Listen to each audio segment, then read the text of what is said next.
Welcome to Engineering Culture, where we discuss how to build a culture through teamwork, accountability, and competitive greatness with thought leaders, that is coaches, superintendents, principals, all of those things. We are Engineering Culture.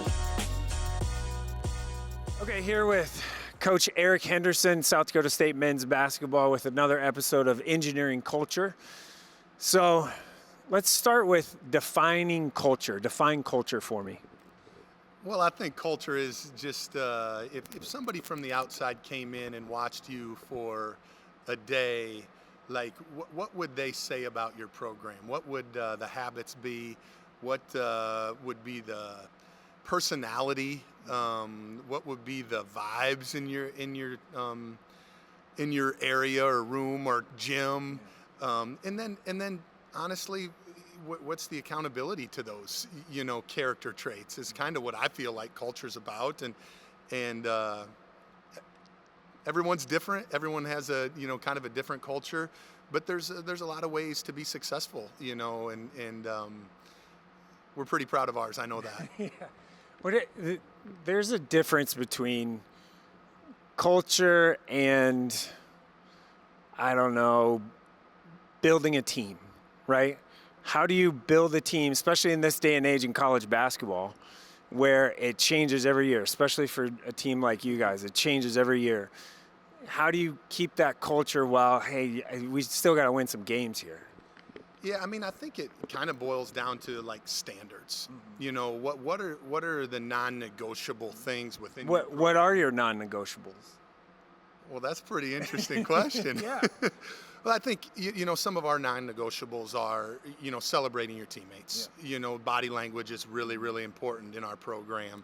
A positive spirit, making sure, taking ownership, okay, I throw a pass and it gets knocked away or it's a turnover and the point guard says, catch the dang ball.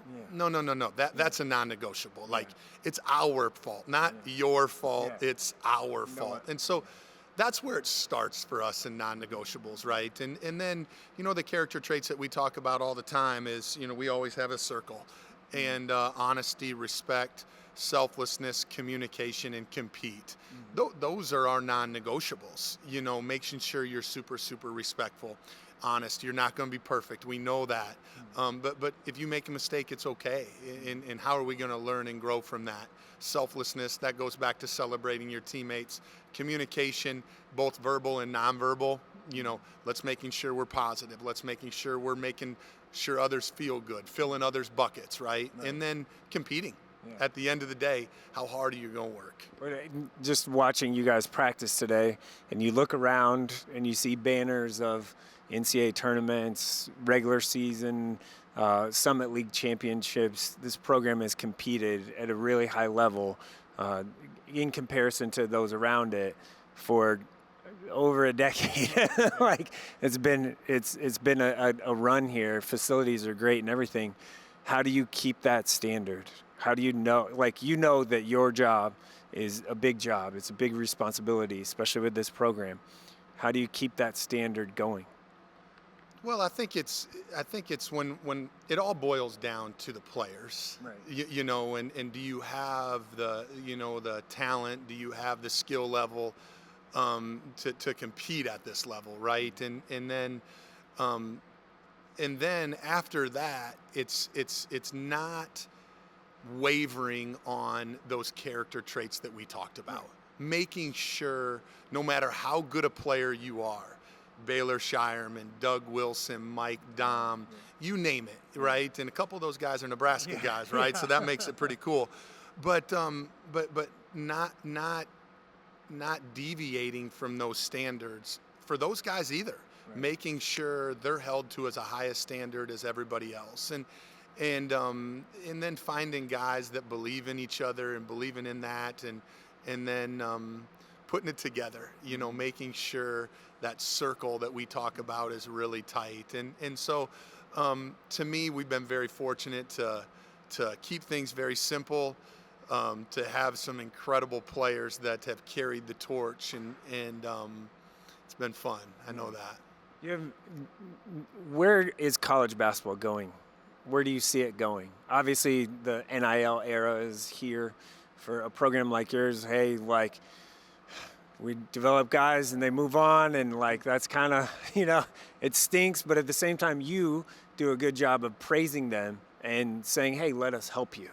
Like, is that where your program is, or where is college basketball going? Two parts. Well, I know this. I know I'm still having a lot of fun doing what I'm doing, and but rules change for everybody. Right. If you're a banker, banking rules change. I happen to be a college basketball coach, so guess what? Rules are changing, and you know that, and that's your question, Mike.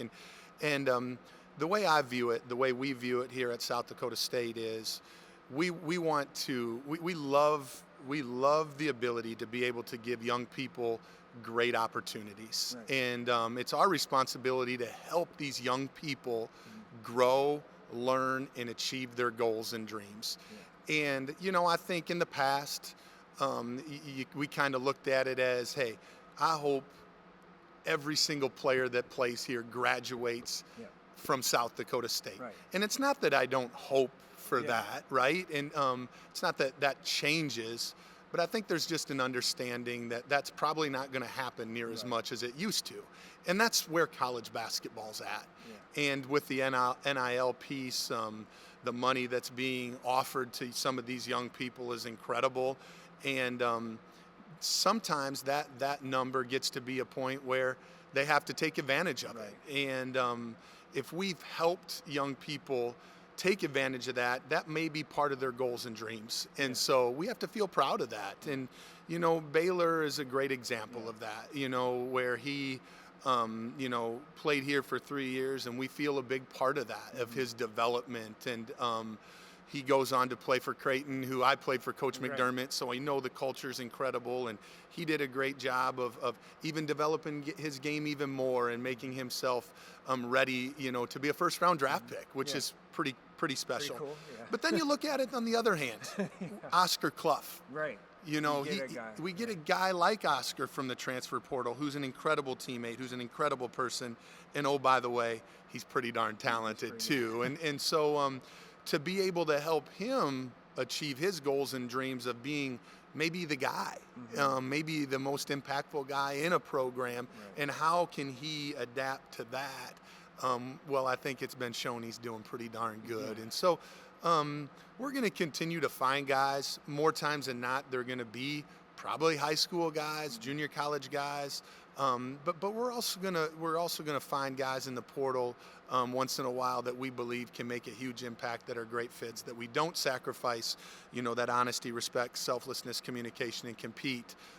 They understand what we're about and embrace that, and it's pretty darn special. But times are changing. It's okay. At the end of the day, our responsibilities aren't. We still need to help these young people grow, learn, and become better husbands, better fathers. And when they graduate and when the games pass them by, how are they going to be impactful in their communities? That's important to us. You bring up impactful. Who's been the most impactful in your life, in your college basketball life, coaching, playing, all that stuff? Well, I mean, obviously, Coach McDermott is where it starts, and how he was able to build that program at Wayne State when they were in some pretty tough shape. Just the way he was able to treat people, bring people together. Basically, what he's doing in Omaha at Creighton, to be honest with you, on a smaller scale. And how he treated people, how he treated the players, how he treated the boosters, and how they all embraced him is a big influence on my life. And then TJ, how he worked within his team, and he has no other hobbies, and the amount of work that he puts in, and the way he builds relationships with his players, and then how he adapts. I mean, I think it's probably not noticed enough, but like when he was at South Dakota State, we were one of the worst defensive teams in the country. Now we were elite offensively, elite. But what he's doing at Iowa State and how he's able to adapt at the situation he's at is incredible. Right.